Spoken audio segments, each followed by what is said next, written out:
నమస్తే, welcome to Sakshi live. This is Shahida.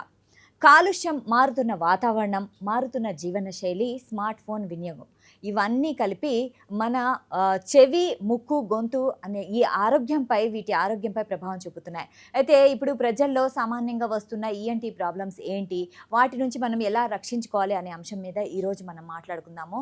So ఈరోజు మనతో పాటు ఉన్నారు ప్రముఖ డాక్టర్ మేఘనాథ్ గారు. అండ్ ఈయన వచ్చేసి డైరెక్టర్ అండ్ హెచ్ఓడి ఆఫ్ మా ఈఎన్టీ హాస్పిటల్స్. నమస్తే సార్. నమస్తే అమ్మా. Sir welcome sir.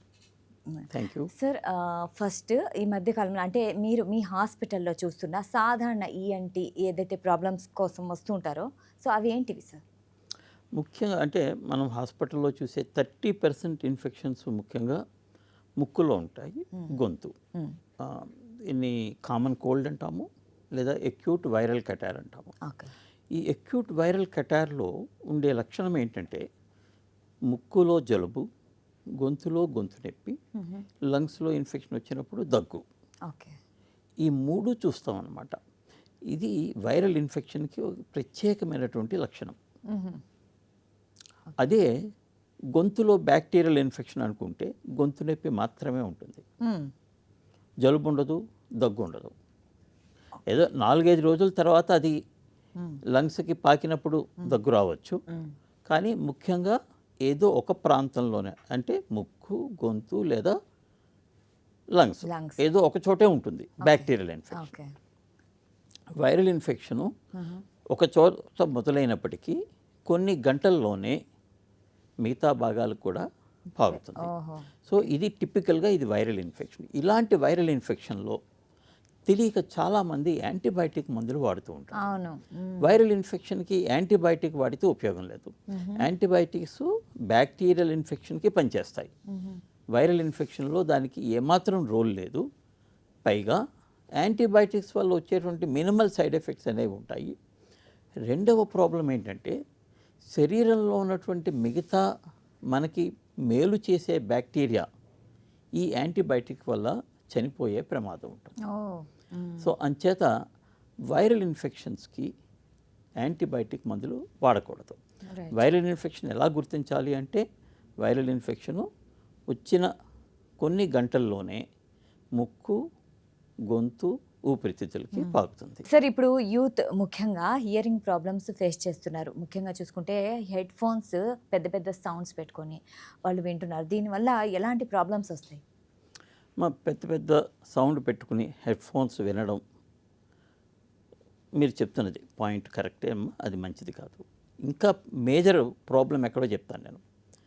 పిల్లలు సాంగ్స్ పెట్టుకుని, హెడ్ ఫోన్స్ పెట్టుకుని లేదా ఇయర్ బడ్స్ పెట్టుకుని పాటలు వింటూ, మ్యూజిక్ వింటూ పడుకుండిపోయి కొన్ని ఉదయం లేచేంత వరకు అది అలా నడుస్తూనే ఉంటుంది. That is the most dangerous. ఎందుచేతంటే మనం మేలుకొని ఉన్నప్పుడు సౌండ్ ఎక్కువ అవ్వగానే మనకి ఇబ్బంది మొదలవుతుంది. ఇబ్బంది మొదలవగానే మనం సౌండ్ తగ్గించడమో లేదా ఆపేయడమో చేస్తాం. నిద్రలో తెలియం నడిచిపోద్ది, చెవి డ్యామేజ్ అవుతుంది, ఉదయం లేచేసరికి చెవి వినిపించకుండా పోతుంది. అయితే ఇది ఎంతసేపు వాడచ్చు అనే దానికి ఒక ప్రమాణం. 60 డెసిబల్స్ లెవెల్లో 60 మినిట్స్ వరకు సేఫ్, మెజారిటీ పీపుల్. అయితే ఒక 10%లో మాత్రం 40 డెసిబల్స్ 40 మినిట్స్ సేఫ్. అంటే ఇది 40 డెసిబల్స్ అంటే ఎంత అని అడుగుతుంటారు చాలామంది. 40 డెసిబల్స్ ఎంత అంటే మనం హెడ్ ఫోన్స్ పెట్టుకుని సౌండ్ నెమ్మదిగా పెంచుకుంటూ వెళ్తే ఒక పాయింట్ దగ్గర క్లారిటీ ఉంటుంది, లౌడ్నెస్ ఉండదు. అది 40 డెసిబల్స్. దానికి ఒక 20% పెంచినట్టయితే అది 70 డెసిబల్స్. సో ఇది అప్రాక్సిమేట్ క్యాలిక్యులేషన్. సో ఆ క్యాలిక్యులేషన్లోనే మనం పెట్టుకోవాలి. ఎంతసేపు పెట్టుకోవాలి అంటే 30 మినిట్స్ ఇది సేఫ్ లిమిట్ అమ్మా. Just 30 minutes. సరే, అయితే కొంతమంది ఎంప్లాయీస్, ముఖ్యంగా ఈ సాఫ్ట్వేర్ ఎంప్లాయీస్, సార్ మాకు మీటింగ్స్ ఉంటాయి, మాకు గంటలు మీటింగ్స్ జరుగుతూ ఉంటాయి, మేము పెట్టుకోక తప్పదు. సో దానికి సొల్యూషన్ ఏంటి అంటే ఒక చెవిలో హెడ్ ఫోన్ ఉంటుంది కదమ్మా, ఒక చెవిలో పెట్టుకుని హాఫ్ అన్ అవర్ తర్వాత రెండో చెవిలో పెట్టుకోవాలి. ఓ రెండోది డమ్మీ చేసేయాలి. అంటే చెవిని ఇలాగా పెట్టుకుంటే ఇక్కడ చీక్ మీద వస్తుంది హెడ్ ఫోన్. రైట్, అవును. ఇలా చేసుకున్నట్టయితే కనుక సేఫ్ అమ్మ. చాలా బాగా చెప్పారు. తప్పదు, ఎందుకంటే కొంతమందికి 7-8 గంటలు కూడా పాపం వాళ్ళు మీటింగ్స్లో కాన్ఫరెన్స్ కాల్లో ఉండాల్సి ఉంటుంది. ఎగ్జాక్ట్, సో ఇంకొకటి ఏంటంటే అది డెస్క్లు ఉంటాయి పక్క పక్కన, అవును. వీళ్ళు మాట్లాడుకునేది పక్క వాళ్ళు వినకూడదు కూడా ఉండొచ్చు. సో అటువంటి సందర్భాల్లో ఈ పద్ధతి పాటించాలి. వీలైనంత మటుకు చిన్న స్పీకర్స్ పెట్టుకుని, స్పీకర్స్ కనుక పెట్టుకోగలిగితే దట్ ఈస్ ది బెస్ట్ అమ్మా. Okay, speaker best. బెస్ట్. లేదు అది అవ్వదు అనుకుంటే మీరు చెప్పినట్లు వన్ సైడ్ డమ్మీ చేసి one side half an hour తర్వాత ఆల్టర్నేట్. ఎందుకంటే మనం అనుకున్న 40 మినిట్స్ కొంతమందిలో సేఫ్, మెజారిటీ మెంబర్స్లో 60 మినిట్స్ వరకు సేఫ్. కానీ ఇప్పుడు 40 అది మనం పర్టికులర్ ఇండివిజువల్ ఆ 10%లో ఉన్నారా 90%లో మనకు తెలియదు. రైట్, అంచేత అందరికీ కూడా 30 మినిట్స్ ఇది సేఫ్ లిమిట్. ఓకే. అయితే సార్ కొంతమందికి చెవుల్లో గుయ్యమనే సౌండ్ వస్తూ ఉంటుంది. ఇది ఫ్యూచర్లో ఏమన్నా హియరింగ్ ప్రాబ్లం అవ్వచ్చా? చెవిలో గుయ్యమనే సౌండ్ వస్తుందంటే ఇన్నర్ ఇయర్లో కానీ మిడిల్ ఇయర్లో కానీ ఏదో ప్రాబ్లం ఉండాలి. ఓకే. ఇన్నర్ ఇయర్లో 2 పార్ట్స్ ఉంటాయమ్మా. ఒకటి వెస్టిబ్యూల్ అంటాము, లాబ్రింత్ అంటాము. రెండవది కాక్లియా అంటాము. ఈ వెస్టిబ్యూల్ సంబంధించిన పార్ట్ అంతా కూడా బ్యాలెన్స్ని కంట్రోల్ చేస్తుంది. Right, okay. కాక్లియా ఏమో వినికిడికి సంబంధించి. ఈ 2 పార్టీలకి కనెక్షన్ ఉన్నది మిడిల్ ఇయర్. సో చెవిలో సౌండ్ వస్తుంది అంటే చెవిలో ఇన్ఫెక్షన్ కావచ్చు, చెవిలో ఉండేటువంటి వినికిడికి సంబంధించిన ఎముకల గొలుసులో లోపాలు ఏర్పడచ్చు. మూడవది ఇన్నర్ ఇయర్లో కాక్లియా పార్ట్లో ఏదైనా ఇన్ఫెక్షన్ కానీ, ముఖ్యంగా వైరల్ ఇన్ఫెక్షన్, ఓకే, లేదా ఆటోస్క్లీరోసిస్ అనే ఒక జబ్బు ఉంది. అందులో ఏంటంటే కాల్షియం ఎముకల లోపల కాల్షియం డెఫిషియన్సీ ఏర్పడుతుంది ఒక విధంగా చెప్పాలంటే. ఈ జబ్బుల్లో మనకి చెవిలో గుయ్యమనే సౌండ్ రావచ్చు. ఇవన్నీ కాక ముఖ్యంగా ఈ హెడ్ ఫోన్స్, ఇయర్ బడ్స్ అలవాటు ఉన్న వాళ్ళలో ఎక్కువసేపు వాడినందువల్ల కూడా చెవిలో గుయ్యమనే సౌండ్ వస్తుంది. అలాగే సౌండ్కి, నాయిస్కి ఎక్స్పోజ్ అయిన వాళ్ళలో కూడా ఇటువంటి సౌండ్ వస్తూ ఉంటుంది. ఏదైనా సరే మా ఈఎన్టీ డాక్టర్స్కి దీన్ని టినిటస్ అంటాం, చెవిలో గుయ్యమనే సౌండ్ అని. మా ఈఎన్టీ డాక్టర్స్కి టినిటస్ అనేది ఒక నైట్ మేర్ కింద చెప్పుకోవచ్చు. ఎందుకు అంటే మంచి ఎక్స్పర్ట్ అయినా, అన్ని టెస్టులు అందుబాటులో ఉన్నా సరే 100కి 50 మందికే మేము ట్రీట్మెంట్ ఇవ్వగలుగుతాం, రిలీఫ్ ఇవ్వగలుగుతాం. 50 మందిలో కారణం ఏంటో మనకి తెలియదు. తెలిసిన కొన్ని సందర్భాల్లో మనం పేషెంట్కి రిలీఫ్ ఇవ్వలేని పరిస్థితి. ఓకే. అయితే సార్ వర్టిగో అంటారు కదా, సో ఆ వర్టిగో ఎందుకు వస్తుంది, అసలు దానికి ఏమన్నా పరిష్కారం ఉందా? తప్పకుండా చాలా ఉందమ్మా పరిష్కారము. వెర్టిగోని ఇంచుమించుగా అన్ని కేసుల్లోనూ మనం నయం చేయొచ్చు. నయం చేయొచ్చు అంటే వాళ్ళకున్న వెర్టిగోని 90% మనం తగ్గించినా సరే 10% తోటి వాళ్ళు అన్ని పనులు చేసుకోగలుగుతారు. ముఖ్యంగా వెర్టిగో వచ్చిన వాళ్ళకి ఏమిటంటే ఫస్ట్ ప్రాబ్లం ఏంటంటే కాన్ఫిడెన్స్ పోతుంది. అయ్యో ఇప్పుడు నాకు తల తిరుగుతోంది, నేను ఆఫీస్కి వెళ్ళాలి, ఆఫీస్లో నేను పనులు ఏం చేసుకోవాలి, లేదా హౌస్ వైఫ్ అయితే ఇంట్లో పనులు ఎలా చేసుకోవాలి, పిల్లల్ని ఎలా చూసుకోవాలి అనే ఒక రకమైనటువంటి లో కాన్ఫిడెన్స్, భయం వస్తుంది. సో వెర్టిగో అన్ని కేసుల్లోనూ కూడా మనం మంచి రిలీఫ్ ఇవ్వగలం. సో రోగులు వెర్టిగో వచ్చింది అనేసి భయపడాల్సిన పని లేదు. అయితే వెర్టిగో ఎందుకు వస్తుంది? మన బ్యాలెన్స్ అనేది ముఖ్యంగా 3 అవయవాల్లో మనకి జరుగుతుంది. ఒకటి మన కన్ను. మీరు అబ్జర్వ్ చేసే ఉంటారు, ట్రైన్లో ఉంటాం మనం, పక్క ట్రైన్ వెళ్తుంది, మనకేమనిపిస్తుంది? మన ట్రైన్ కదులుతుంది అనిపిస్తుంది. అవును, యాక్చువల్గా మన ట్రైన్ కదలట్లేదు, పక్క ట్రైన్ కదులుతుంది. ఇంచేత మనం మన విజువల్ సెన్సేషన్, హెలూసినేషన్ అనుకోవచ్చు దాన్ని. అయితే మనకి బ్యాలెన్స్కి కావాల్సినది 3 ఆర్గాన్స్ నుంచి ఏంటంటే, ఒకటి కన్ను, రెండవది చెవి, మూడవది ప్రాప్రియోసెప్టివ్ సెన్స్ అంటాము. ప్రాప్రియోసెప్టివ్ సెన్స్ అంటే మనం కాలు కిందన పెట్టాము, ఒక కాలు పైకి ఉంది, ఒక కాలు కిందకు ఉంది, మన జాయింట్స్ ఏ పొజిషన్లో ఉన్నాయి, వీటన్నిటి ఇన్ఫర్మేషన్ బట్టి మన శరీరం ఏ పొజిషన్లో ఉంది అనేది మన మెదడుకు తెలుస్తుంది. రైట్. మనం వంగాం పక్కకి, వంగినప్పుడు మన ఈ జాయింట్స్ కదిలినాయి కదా, ఆ సెన్సేషన్ బ్రెయిన్కి వెళ్తుంది. ఇలాంటి సెన్సేషన్ అన్నిటినీ క్రోడీకరించుకుని మన బాడీ ఏ పొజిషన్లో ఉంది అనేది బ్రెయిన్కి ఒక అండర్స్టాండింగ్ వస్తుంది. దానికి తగ్గట్టుగా మిగిలిన మజిల్స్ అన్నీ పనిచేస్తాయి. ఫర్ ఎగ్జాంపుల్ నేను పక్కకి వంగాను, వంగినప్పుడు ఏమవ్వాలి, ఇటు పక్క మజిల్స్ యాక్షన్ పెంచితే ఇటు పడిపోకుండా ఉంటాం. కరెక్ట్. సో అది పెంచలేదనుకోండి నేను పడిపోతాను. ఓకే. లేదా పడిపోతున్న ఫీలింగ్ వచ్చేసరికి అప్పుడు నేను ఏదో ఒకటి పట్టుకుని ఆగుతాను. This is vertigo. ఎందుకు అంటే ఈ బాడీ మజిల్స్ ఫంక్షనింగ్లో తేడాలు రావడం వల్ల మనకి పడిపోవడం లేదా పడిపోయేటట్టుగా జరుగుతుంది. సో ఈ 3 పార్ట్లో 3 ఆర్గాన్స్లో 2 ఆర్గాన్స్ అన్న పని చేస్తూ ఉంటే ఇబ్బంది అనేది ఉండదు. రైట్. ఓకే. 2 పని చేయకపోతే కనుక మనకి గిడ్డినెస్ స్టార్ట్ అవుతుంది. ఓకే. సో అందుకనే చీకట్లో కళ్ళు పనిచేయలేదుగా, మొత్తం మనకి ఉన్న మిగతా రెండింటి మీద డిపెండ్ అయ్యి ఉన్నాం.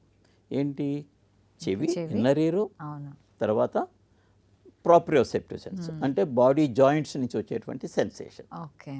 అందుకనే లేచిన తర్వాత లైట్ లేకపోతే, వెలుతురు లేకపోతే మనం కొద్దిసేపు తడుముకుంటూ వెళ్తాం. అవును. కొద్దిగా అండర్స్టాండింగ్ రావాలి. సో బాడీ ఏమనుకోవాలి, ఇప్పుడు లైటింగ్ లేదు, జాయింట్ సెన్సు, ఇన్నర్ ఇయర్, ఈ రెండింటి మీదే డిపెండ్ అవ్వాలి అని తెలుసుకున్నాక మనం బ్యాలెన్స్ వస్తుంది మనకి. సో అట్లీస్ట్ 2 కనుక పనిచేస్తుంటే మనకి ఇబ్బంది ఉండదు. అయితే ఈ రెండిట్లోనూ కూడా రైట్ సైడ్ ఒక ఆర్గాన్ ఉంది, లెఫ్ట్ సైడ్ ఒక ఆర్గాన్, ఇన్నర్ ఇయర్. రెండిట్లోనూ ఒక ఆర్గాన్ కొద్దిగా దెబ్బతింది అనుకోండి, ఏమవుతుంది, ఫర్ ఎగ్జాంపుల్ నా రైట్ ఇన్నర్ ఇయర్ డ్యామేజ్ అయింది.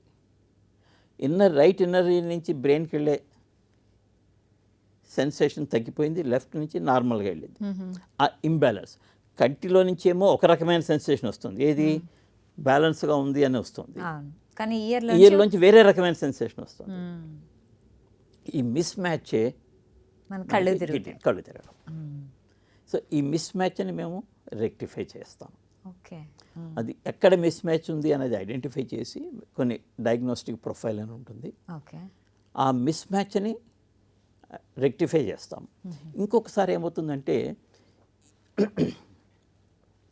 ఈ బ్యాలెన్సింగ్ అంతాను బ్రెయిన్ లోపల ఫైల్స్ క్రియేట్ అయి ఉంటాయి.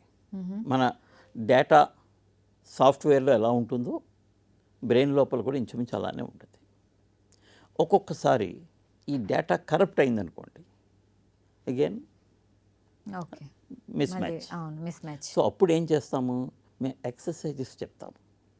అంటే కొత్త డేటా బిల్డప్ చేయడానికి మీరు ఎక్సర్సైజెస్ చెప్తాము. ఈ విధంగా వెర్టిగోని తప్పకుండా ట్రీట్ చేయొచ్చమ్మా, చాలా మంచి ఫలితాలు వస్తాయి. Okay sir. అంటే మినిమం టు మినిమం ఎంత టైంలో ట్రీట్మెంట్ అయిపోతుంది? Maximum 7 to 10 days. 7 to 10 days. Okay, max. Okay sir. ఇప్పుడు ఈ మధ్యకాలంలో చూసుకుంటే సైనస్ అలర్జీ అనేవి చిన్నపిల్లలే కాదు పెద్దవాళ్ళలో అందరిలో కనిపిస్తుంది. అసలు ఎందుకు ఇంత విపరీతంగా సైనస్ ప్రాబ్లమ్స్ పెరిగిపోయాయి? మా ఎలర్జీ అనేది జన్యుపరమైనటువంటి లక్షణం. ఇది ఇప్పుడు కాదు, ఒకప్పుడు కూడా, ఇప్పుడు కూడా 20 నుంచి 30 మందిలో ఈ ఎలర్జీ అనేది ఉంది.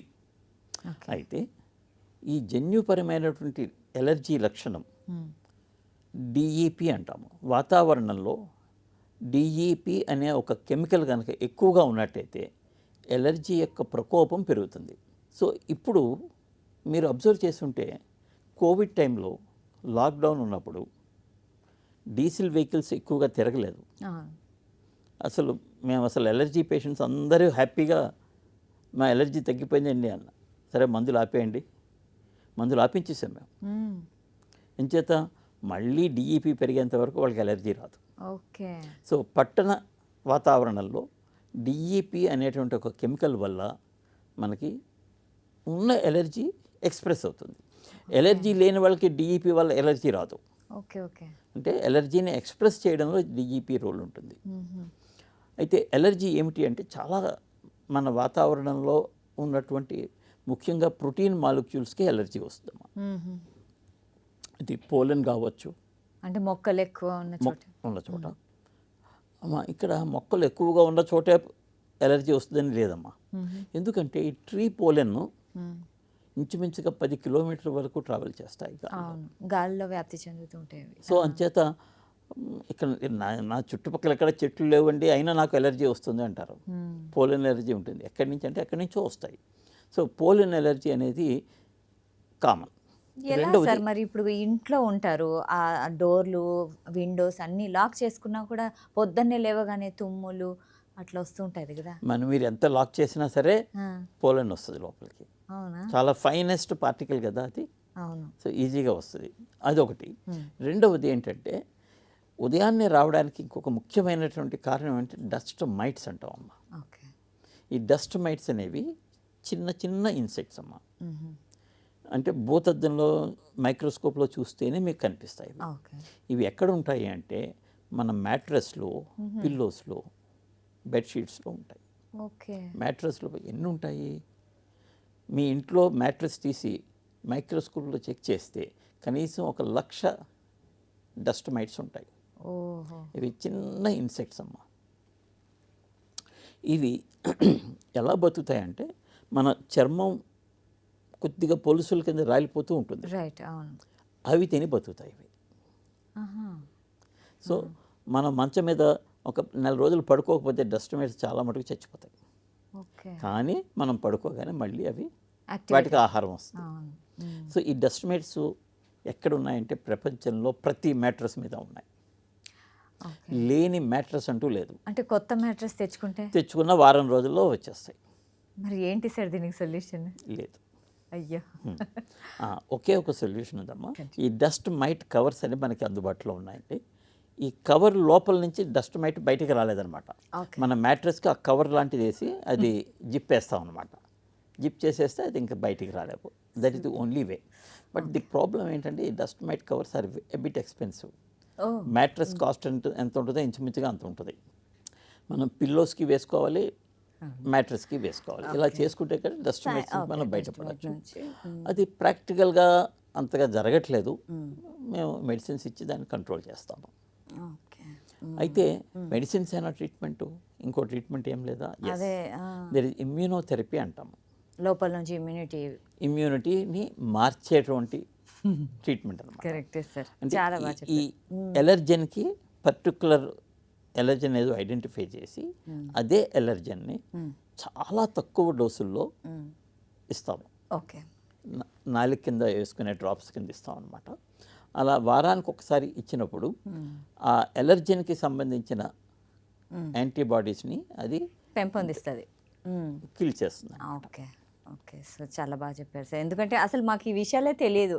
అసలు దీనివల్ల అలర్జీ అండ్ సైనస్ ప్రాబ్లమ్స్ వస్తాయనేసి. అంటే కొంత వంశపారంపర్యంగా కూడా వస్తుంది. అంతే కదమ్మా, జీన్స్ అని చెప్పుకున్నాం కదా. అంటే ఎలర్జీ రావడానికి జీన్స్ ఉండాలి. ఉన్న తర్వాత ఆ ఎలర్జీకి ఎక్స్పోజ్ అయినప్పుడే ఎలర్జీ అనేది బయటపడుతుంది. Okay sir. ఇప్పుడు మనము అంటే హియరింగ్ ప్రాబ్లమ్స్ గురించి మనం మాట్లాడుకుంటే వినికిడి లోపం అనేది చిన్నప్పటి నుంచే వస్తుందా, లేకుంటే మధ్యలో కూడా మన జీవన శైలిలో మార్పు వల్ల కూడా వస్తాయా? రావచ్చు. పుట్టుకతోటే జన్యుపరమైనటువంటి కారణాల వల్ల వినికిడి లోపాలు రావచ్చు. నెంబర్ 1. అది పుట్టినప్పుడే ఉండొచ్చు, లేదా 1-2 సంవత్సరాల వయసు లోపల అది టోటల్గా బయటపడచ్చు. రెండవది ఏంటంటే వయసు పైబడిన తర్వాత ప్రతి శరీరంలో ఉన్న ప్రతి నరంలోనే ఎంతో కొంత వీక్నెస్ వచ్చినప్పుడు, అలాగే వెనికిడి నరంలో కూడా వీక్నెస్ వచ్చినందువల్ల వెనికిడి లోపం ఏర్పడటం. ఈ మధ్యలో మనకు వచ్చేటువంటి వెనికిడి లోపాల్లో కారణం ఏంటి, ముఖ్యమైన కారణం ఏంటి అంటే ఇన్ఫెక్షన్స్. ఇన్ఫెక్షన్స్ ఎక్కడి నుంచి వస్తాయి? చెవిలో వచ్చే ఇన్ఫెక్షన్స్ 95% ముక్కు నుంచే వస్తాయి. ముక్కు నుంచే వస్తాయి. కామన్ కోల్డ్, సింపుల్గా చెప్పుకోవచ్చు అమ్మా. కామన్ కోల్డ్ అంటాము. కామన్ కోల్డ్ అంటే ఫ్లూ, ఇన్ఫ్లుయెంజా అంటాము. ఇన్ఫ్లుయెంజా వచ్చినప్పుడు కొంతమంది తెలియక ముక్కు గట్టిగా చీది క్లీన్ చేసుకుంటూ ఉంటారు. అలా చేసినప్పుడు ముక్కు వెనకాతల భాగం నుంచి చెవి లోపలికి ఒక గొట్టం ఓపెన్ అవుతాము. ఈ గొట్టం ద్వారానే చెవి లోపలికి గాలి వెళ్తూ ఉంటుంది. ఓకే. ఈ గొట్టం ద్వారా చీము పదార్థాలు, శ్లేష్మ పదార్థాలు చెవిలోకి వెళ్ళినట్టయితే చెవిలో ఇన్ఫెక్షన్ వస్తుంది. ఓకే. ఇన్ఫెక్షన్ వచ్చిందంటే చెవిలో కర్ణబేరి పొర చాలా పలచగా ఉంటుంది. అది ఇన్ఫెక్షన్ వల్ల కర్ణబేరి పొర హోల్ పడే ప్రమాదం. ఓహో. హోల్ పడినప్పుడు చెవిలో ఉన్నటువంటి వినికిడి గొలుసు, ఎముకల గొలుసు డ్యామేజ్ అయినప్పుడు, ఇన్ఫెక్షను ఇన్నర్ ఇయర్కి వెళ్ళినప్పుడు మనకి వినికిడి లోపం ఏర్పడుతూ ఉంటుంది. ఓకే. అయితే సార్ ఇప్పుడు వినికిడి సమస్య స్టార్ట్ అయిందే అనుకోండి, అది మళ్ళీ రివర్సబులా లేక దానికి క్యూర్ చేయొచ్చా? చేయొచ్చు. అయితే వినికిడి లోపం దేనివల్ల ఏర్పడింది? ఉదాహరణకి కర్ణబేరిలో హోల్ పడడం వల్ల ఏర్పడింది. హోల్ని క్లోజ్ చేసేటువంటి ఆపరేషన్ ఉంటుంది, బరింగోప్లాస్టీ లేదా టెంపనోప్లాస్టీ అంటాము. అటువంటి ఆపరేషన్ చేసినప్పుడు వినికిడి మళ్ళీ మామూలు స్థాయికి వచ్చే అవకాశం ఉంది. రెండవది ఏంటంటే వెనికిడి ఎముకల గొలుసు ఉంది కదా, ఆ గొలుసు లోపం ఏర్పడినప్పుడు ఆ గొలుసుని ఆర్టిఫిషియల్ బోన్స్ తోటి రీప్లేస్ చేసినప్పుడు కూడా వినికిడి ఇంప్రూవ్మెంట్ వస్తుంది. అయితే ఇన్నర్ ఇయర్ కాక్లియాలో లోపం ఏర్పడినట్టయితే కనుక దాన్ని సరిచేయాలంటే సాధారణంగా కాక్లియర్ ఇంప్లాంట్ అనేటువంటి ఆపరేషన్ అవసరం పడుతుంది. అదే వినికిడి లోపం 85-70% కంటే తక్కువలో ఉన్నట్టయితే వినికిడి సాధనాలు లేదా హీరింగ్ ఎయిడ్స్ ద్వారా మనం ఇంప్రూవ్మెంట్ ఇవ్వచ్చు. ఓకే, చేయొచ్చు అనమాట. సార్ కొంతమందిలో గొంతు బొంగర పోవడం, గొంతులో అవంతా ప్రాబ్లమ్స్ వస్తుంటాయి, మెయిన్ సింగర్స్ అట్లాంటి వాళ్ళకి ఎందుకు అలా అవుతుంది? దానికి సొల్యూషన్ ఏంటి సార్? అంటే గొంతు లోపల ప్రాబ్లమ్స్ రావడానికి అగైన్ ముఖ్యమైనటువంటి కారణం ముక్కు. అంటే మనం అర్థం చేసుకోవాల్సిన గొంతు లోపల వ్యాధులు, చెవి లోపల వ్యాధులు ముఖ్యంగా ముక్కు నుంచే మొదలవుతాయి. ఊపిరితిత్తులో వచ్చే వ్యాధులు కూడా ముఖ్యంగా ముక్కు నుంచే మొదలవుతాయి. ఎందుచేతంటే ముక్కు చేసే పని ఏంటంటే మనం తీసుకునే గాలిని ఫిల్టర్ చేస్తుంది, హ్యూమిడిఫై చేస్తుంది. అందులో ఉండే బ్యాక్టీరియా అన్నిటినీ ఆపేసి స్వచ్ఛమైనటువంటి గాలిని ఊపిరితిత్తులకి పంపిస్తుంది. సో ఈ బ్యాక్టీరియా, పొల్యూషన్, వైరస్లు అన్నీ ముక్కులో ఆగిపోతాయి. ముక్కులో ఇన్ఫెక్షన్ వచ్చే ఛాన్స్ ఉంటుంది, కానీ ముక్కు లోపల చాలా అధికమైనటువంటి రక్త ప్రసరణ ఉండడం వల్ల ఇన్ఫెక్షన్ని చాలా తేలిగ్గా కంట్రోల్ చేయగలుగుతుంది. అయితే చాలాసార్లు ముక్కు సక్సెస్ఫుల్గా దీన్ని కంట్రోల్ చేస్తుంది. 1%, 100లో ఒకసారి ముక్కు కంట్రోల్ చేయలేకపోయినప్పుడు, లేదా ముక్కు లోపల ప్రవేశించినటువంటి బ్యాక్టీరియా చాలా విరులెంట్గా ఉన్నప్పుడు, అంటే చాలా శక్తివంతమైనప్పుడు, లేదా మన రోగనిరోధక శక్తి తక్కువగా ఉన్నప్పుడు, ఈ సందర్భాల్లో ముక్కులో ఇన్ఫెక్షన్ వస్తుంది. ముక్కులో వచ్చిన ఇన్ఫెక్షన్ చాలా సందర్భాల్లో ముక్కు దాన్ని కంట్రోల్ చేస్తుంది. దాన్నే క్రానిక్ సైనసైటిస్ అంటాం. క్రానిక్ సైనసైటిస్గా మారినప్పుడు ముక్కు నుంచి రోగికి ఎక్కువగా ఇబ్బందులు ఉండవు. అంటే ఒక రకమైన బ్యాలెన్స్ తయారవుతుంది, రోగి కంఫర్టబుల్గానే ఉంటారు. కానీ అక్కడున్న ఇన్ఫెక్షను చెవికి, వాయిస్ బాక్స్, స్వరపేటిక లేదా ఊపిరితిత్తులకి వెళ్ళేటువంటి ప్రమాదం ఉంటుంది. ఇదే ఇన్ఫెక్షన్ స్వరపేటికి వెళ్ళినప్పుడు చాలామంది చేసే పొరపాటు ఏంటంటే, అంటే గొంతు బొంగురిపోతుంది, అయినా సరే కష్టపడి గొంతు సవరించుకొని మాట్లాడదు. అలా చేసినప్పుడు స్వరపేటికలో ఉన్నటువంటి సున్నితమైన స్వరతంత్రులు డ్యామేజ్కి గురవుతాయి. అంటే అది వీక్గా ఉన్నప్పుడు దాన్ని పని చేయిస్తే ఏమవుతుంది, అది డ్యామేజ్ అవుతుంది. అలా డ్యామేజ్ అయినప్పుడు స్వరపేటిక స్వరతంత్రుల మీద కాయలు వస్తుంటాయి, దాన్ని వోకల్ నాడ్యూల్స్ అంటాము. కొన్నిసార్లు పాలిప్స్ వస్తాయి, ఎక్స్ట్రా గ్రోత్ కూడా ఫామ్ అవుతూ ఉంటుంది. సో ఈ జబ్బులన్నీ రాకుండా ఉండాలి అంటే ఏం చేయాలి? గొంతు పోయినప్పుడు, అంటే గొంతు బొంగురు పోయినప్పుడు 5 రోజులు ఎట్టి పరిస్థితుల్లోనూ మాట్లాడకుండా పూర్తి రెస్ట్ ఇచ్చినట్టయితే వోకల్ కార్డ్స్ మళ్ళీ రికవర్ అయిపోతాయి. చాలా బాగా చెప్పారు సార్. చెయ్యకపోతే రికవర్ అయ్యే ప్లేస్లో మనకి ఏవో చిన్న కంతులు ఫామ్ అవ్వడం, అది ఇంకా ప్రాబ్లం పెద్దది, అప్పుడు ఆపరేషన్ చేయాల్సిన పరిస్థితి వస్తుంది. సో అంచేత గొంతు బొంగురిపోయినప్పుడు 5 days ఖచ్చితంగా మాట్లాడకుండా అసలు మాట్లాడద్దు. చాలా బాగా చెప్పారు, ఎక్సలెంట్. సో కొంతమందికి టాన్సిల్స్ వస్తూ ఉంటాయి, సో ఆ టాన్సిల్స్ అంటే ఒక సీజన్ మారంగానే ఇక్కడ టాన్సిల్స్ నొప్పి స్టార్ట్ అయిపోతుంది. దాని తర్వాత కొన్ని రోజులకి కొన్ని పరిస్థితుల్లో వాటిని రిమూవ్ చేస్తారు. అవును. సో ఎందుకు రీజన్ ఏంటి? ఆ, సో సీజన్ మారగానే టాన్సిల్ ఇన్ఫెక్షన్ అన్నారు మీరు. యాక్చువల్గా ఈ సీజన్ మారినప్పుడు జరిగేది ఏంటంటే ప్రక్రియ, వైరస్ వాతావరణంలో ఉన్నటువంటి వైరస్లో జన్యు క్రమంలో కొన్ని తేడాలు జరుగుతాయి. అలా తేడాలు జరిగినప్పుడు అది ఒక కొత్త రకమైనటువంటి వైరస్గా రూపాంతరం చెందుతుంది ఓకే. కొద్ది తేడాలతోటి. ఆ కొత్త వైరస్కి మన శరీరానికి రోగనిరోధక శక్తి లేదు. ఓకే. అందుచేత వాతావరణం మారినప్పుడు మనకి ఇన్ఫెక్షన్ వస్తుంది. అలానే చాలామంది నేను పొరుగురు వెళ్ళాను, వేరే ఊరికి వెళ్ళాను, అక్కడ వాటర్ పడలేదంటే గొంతు నొప్పి వచ్చిందండి అంట. అక్కడ వాటర్తో కాదు, మీరు ఇంటి నుంచి వాటర్ తీసుకెళ్ళి అక్కడ తాగినా సరే సేమ్ వస్తుంది. అయితే ఎందుకు ఇచ్చింది అక్కడ వేరే ఊరు వెళ్ళినప్పుడు? ఇక్కడ మన ఊళ్ళో ఉన్నటువంటి వైరస్కి ఆ ఊళ్ళో ఉన్నటువంటి వైరస్లోనూ జన్యుపరమైనటువంటి కొద్ది తేడాలు ఉంటాయి. ఓకే. ఆ తేడాల వల్ల ఏమైందనమాట, మన ఊళ్ళో ఉన్న వైరస్ మనకు ఆల్రెడీ వచ్చింది కాబట్టి మనకి రోగనిరోధక శక్తి ఉంది. కొత్త ఊరికి వెళ్ళాము, అక్కడ ఉన్న వైరస్కి రోగనిరోధక శక్తి లేదు, అంచేత మనకి గొంతు నొప్పి వస్తుంది. అయితే ఈ గొంతు నొప్పి ముఖ్యంగా ఇది వైరస్ వల్లే వస్తుంది. ఓకే. ఈ గొంతు నొప్పితో పాటు ఇది వైరస్ అని ఎలా గుర్తించాలి?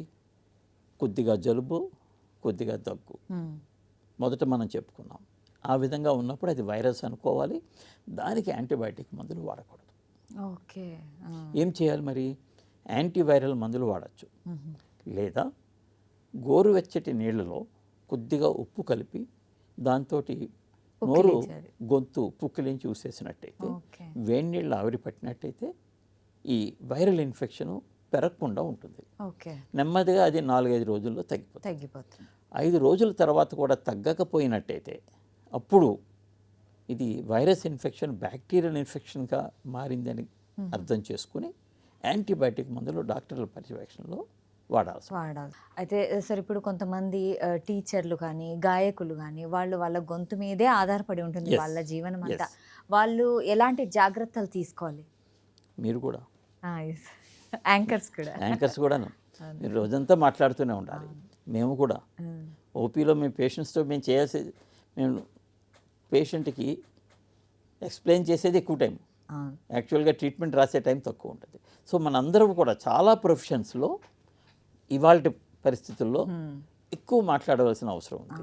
సో మనం ఏం చేయాలంటే ఎప్పుడూ కూడా హైడ్రేషన్ మెయింటైన్ చేసుకోవాలి. అంటే వోకల్ కార్డ్స్ బాగా పనిచేయాలంటే మన శరీరంలో తగినంత నీరు ఉండాలి.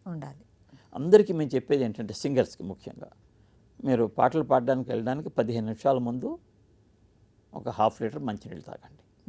వోకల్ కార్డ్ మజిల్స్, ఈ బ్రీతింగ్ మజిల్స్, వీటన్నిటికీ కూడా ఎక్సర్సైజ్ చేయాలి. ఓకే.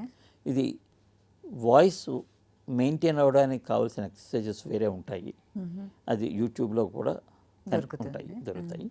ఈ ఎక్సర్సైజెస్ అందరూ చేయాలి. ఎవరు చేయాలి? టీచర్స్, యాంకర్స్, ముఖ్యంగా సింగర్స్. కొంతమందికి ఎక్కువ మాట్లాడే అలవాటు ఉంటుంది. ఫర్ ఎగ్జాంపుల్ వీళ్ళే కాదు, ఫర్ ఎగ్జాంపుల్ ఒక షాప్ ఉంటుంది, షాపు పొడుగ్గా ఉంది, ఓనర్ ఇక్కడ ఫ్రంట్న కూర్చుంటాడు, కస్టమర్ ఏదో అడుగుతాడు, గట్టిగా అరిచి వెనకాతలో ఉన్నవాడికి చెప్తాడు.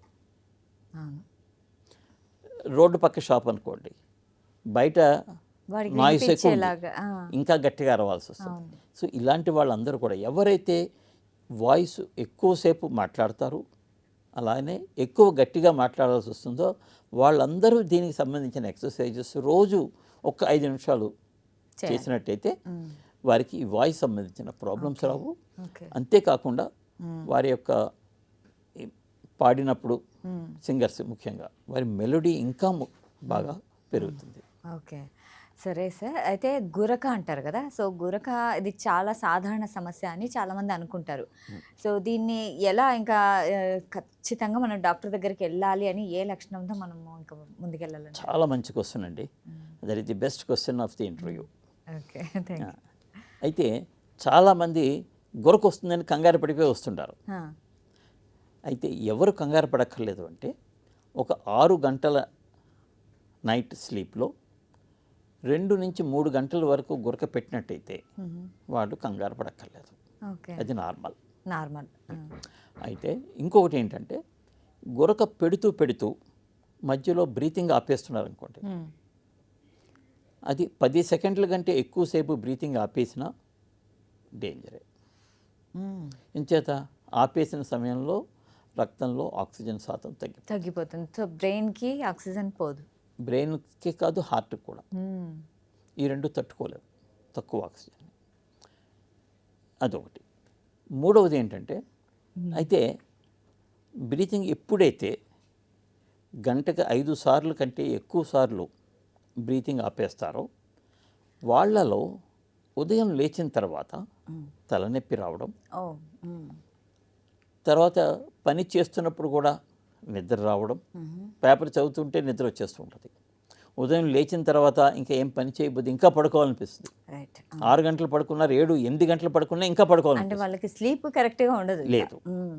అంతేకాకుండా డ్రైవింగ్ చేస్తుంటే నిద్ర రావడం, అంటే ఉదయం లేచిన తర్వాత పగలు కూడా నిద్రమత్తుగా ఉండి ఏ పని చేయాలనిపించకపోవడం, ఇటువంటి లక్షణాలు ఉంటాయి. ఎందుకు ఈ లక్షణాలన్నీ వస్తాయి అంటే ముందు రోజు పడుకున్న రాత్రి 6 గంటల నిద్రలో మనకి కనీసం ఒక 2 గంటలు డీప్ స్లీప్ ఉండాలి. ఓకే. ఈ 4 గంటలు నార్మల్ స్లీప్ ఉన్నా లేకపోయినా కూడా డీప్ స్లీప్ 2 అవర్స్ ఉంటేనే లేచిన తర్వాత మన బ్రెయిన్కి మన శరీరానికి విశ్రాంతి లభించిన ఫీలింగ్ ఉంటుంది. లేకపోతే అలసట ఉంటుంది, ఇంకా పడుకోవాలనిపిస్తుంది. ఈ గురక పెట్టే వాళ్ళలో జరిగే ప్రక్రియ ఏంటంటే వాళ్ళు మేలుకొని ఉన్నప్పుడు బ్రీతింగ్ చక్కగా ఉంటుంది, కొద్దిగా నిద్రలోకి జారుకోగానే, ముఖ్యంగా గాఢ నిద్రలోకి వెళ్ళినప్పుడు బ్రీతింగ్ పాత్ ఏదైతే ఉందో అది కొలాప్స్ అయిపోతుంది. ఓకే, అంటే ఆగిపోతుంది బ్రీతింగ్ పూర్తిగా ఆగిపోతే యాప్నియా అంటాము. అది సన్నటి మార్గం అయిపోయింది అనుకోండి, బ్రీతింగ్ ఆగిపోగానే నిద్ర కూడా మెలకు వచ్చేస్తుంది. కరెక్ట్. అందుచేత ఏమవుతుందంటే వాళ్ళు డీప్ స్లీప్లోకి వెళ్తారు, గురక వస్తుంది, బ్రీతింగ్ ఆగిపోతుంది, బ్రెయిన్ తట్టి లేపేస్తుంది, బాబు నువ్వు పడుకుంటే కుదరదు లే అని లేచిపోతారు. మళ్ళీ లైట్ స్లీప్లోకి వస్తారు, నెమ్మదిగా మళ్ళీ డీప్ స్లీప్లోకి వెళ్తారు, గురక వస్తుంది, బ్రీతింగ్ ఆగిపోద్ది, బ్రెయిన్ లేపేస్తుంది. ఇదే జరుగుతూ ఉంటుంది. అందుకనే వాళ్ళకి నిద్ర ఉండదు. అంచేత 6 గంటలు పడుకున్నా సరే, 8 గంటలు పడుకున్నా నిద్ర తరువాత రావాల్సినటువంటి ఆ హ్యాపీనెస్ కానీ, బాడీకి రిలాక్సేషను, మైండ్ రిలాక్సేషను రాదు. బ్రెయిన్ యాక్టివిటీ మందగిస్తుంది. సో ఈ చాలామందిలో మీరు కొంతమంది మీకు తెలిసిన వాళ్ళ స్టోరీ, నాకు తెలిసిన ఫ్యామిలీ మెంబర్స్లో నేను చూశాను. నేను గురక పెట్టకముందు షేర్స్ బ్రహ్మాండంగా బిజినెస్ చేసేవాడు మా రిలేటివ్.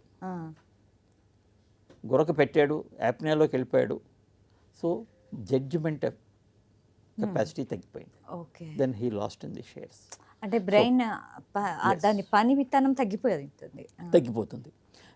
ఒక ఫర్ ఎగ్జాంపుల్ ఇవాళ షేర్స్ అమ్మాలి, ఒక యాక్షన్ తీసుకోవాలి, బ్రెయిన్ డల్గా ఉంటుంది, తర్వాత చేద్దాంలే, సరైన నిర్ణయం తీసుకోలేరు, నిర్ణయం కూడా తీసుకోరు, నిర్ణయం కూడా డిలే చేస్తుంటారు. సో ఈ ఒక్క గురక వల్ల ఎన్ని ప్రాబ్లమ్స్ ఉన్నాయి సార్. ఇవన్నీ కాకుండా అమ్మ, ఈ గురక వల్ల కొంతమందిలో రాత్రికి రాత్రి నిద్రలోనే ప్రాణాపాయం కూడా జరుగుతుంటుంది. మనం వినే ఉంటాం, పడుకున్నాడు రాత్రి చక్కగా భోజనం చేసి పడుకున్నాడు, ఉదయం లేవలేదు. అడగండి, గురక ఉందా? ఎస్. లావుగా ఉంటాడా? ఎస్. ఒబిసిటీ ఉంది, గురక ఉంది. గురక నిద్రలో బ్రీతింగ్ ఆగిపోయింది, లేవలేదు. సో అది హార్ట్ అటాక్కి దారితీస్తుందా? ఇంకా బ్రెయిన్కి, హార్ట్కి, అన్నిటికీ ఇంకా బ్రీతింగ్ ఆక్సిజన్ తగ్గిపోతే ఇంకా చాలా సో మంచి విషయం చెప్పారు. Sudden death in the night in the sleep major cause is obstructive sleep apnea అంటాము. ఇది స్నోరింగే ముదిరితే అబ్స్ట్రక్టివ్ స్లీప్ యాప్నియా అనమాట. ఇందాక మనం చెప్పుకున్న గురక ఒక 2 గంటలు పెడితే ఏమి ఇబ్బంది లేదు. అలా కాకుండా వీడు ఈ అబ్స్ట్రక్టివ్ స్లీప్ యాప్నియా పేషెంట్ అలా పడుకుంటారు, 10 సెకండ్లు 20-30 సెకండ్లో నిద్రలోకి వెళ్ళిపోతారు. దీనికి ఏమన్నా అంటే సొల్యూషన్ ఉందా సార్? తప్పకుండా 100% దీనికి సొల్యూషన్ ఉందండి. ఇక్కడ మేము చేసేది ఏంటంటే బ్రీతింగ్ పాత్ బ్లాక్ అవుతుంది నిద్రలో, రైట్? ముక్కు నుంచి ఇటు వాయిస్ బాక్స్ వరకు ఈ మధ్యలో ఎక్కడో ఒక చోట, 2 చోట్ల, 3 చోట్ల కానీ బ్లాకేజ్ ఉంటుంది. మేము ఏం చేస్తామంటే వీరికి ఆపరేషన్ థియేటర్లో నిద్రకి కావలసినటువంటి ఇంజెక్షన్ ఇస్తాము. మేము ఇంజెక్షన్ ఇవ్వగానే వాళ్ళు నిద్రపోతారు. సో అబ్జర్వ్ చేస్తారు. అబ్జర్వ్ చేస్తాము ఎక్కడ గురక పెడుతున్నారు. గురక పెట్టినప్పుడు మేము సన్నటి ఎండోస్కోప్ ముక్కులోంచి పంపించి బ్రీతింగ్ పాత్లో ఎక్కడ బ్లాక్ అవుతోంది అనేది ఐడెంటిఫై చేసి దాన్ని స్టడీ చేస్తాము. రైట్. అప్పుడు ఆ బ్లాకేజ్ని మనం ఆపరేషన్ ద్వారా లేదా ఇతర మార్గాల ద్వారా దాన్ని సరిచేయడం జరుగుతుంది. ఇలా చేసినట్టయితే గురక తప్పకుండా క్లియర్ అయిపోతుంది. చాలా బాగా. ఇవన్నీ కాక ఇంకొక చిన్న ఇంపార్టెంట్ రీజన్ ఉందండి, థైరాయిడ్ లోపం. థైరాయిడ్ లోపం ఉంటే కూడా గురక వస్తుంది. గురక పెట్టేవాళ్ళు ఫస్ట్ చేయాల్సింది ఏంటంటే మా దగ్గర కూడా రాకముందే థైరాయిడ్ టెస్ట్ కనుక చేసుకుంటే, థైరాయిడ్ లోపం ఉంటే దాన్ని సరి చేసుకుంటే గురక క్లియర్ అయిపోతుంది. థైరాయిడ్కి గురకకి సంబంధం చాలా ఉంది. సంబంధం ఉంది. చాలా బాగా చెప్పారు సార్. ఎందుకంటే అంటే ఇవన్నీ సామాన్య ప్రజలకి చాలా మందికి, అందరికీ అని కాదు, చాలా మందికి తెలియదు అనమాట. సో మంచి అవగాహన అయితే కల్పించారు. సో మీ మాటలు ప్రతి ఒక్క మాట చాలా అద్భుతంగా చెప్పారు. సో చూసే ప్రేక్షకులందరికీ అంటే వాళ్ళ హెల్త్ మీద ఇంకొంచెం అవగాహన అనేది పెరుగుతుంది ఖచ్చితంగా. సో మీ వాల్యుబుల్ టైం ఇచ్చినందుకు ధన్యవాదాలు sir. Thank you so very much. Much. Thank you so much. So చూసారు కదా, అంటే మన చెవికి, ముక్కుకి, గొంతుకు సంబంధించిన అన్ని సమస్యల గురించి చాలా వివరంగా వివరించారు సార్. సో ఇది వాటి కార్యక్రమం. మరో కార్యక్రమంలో మళ్ళీ కలుద్దాం. అంటిల్ దెన్ కీప్ వాచింగ్ సాక్షి టీవీ.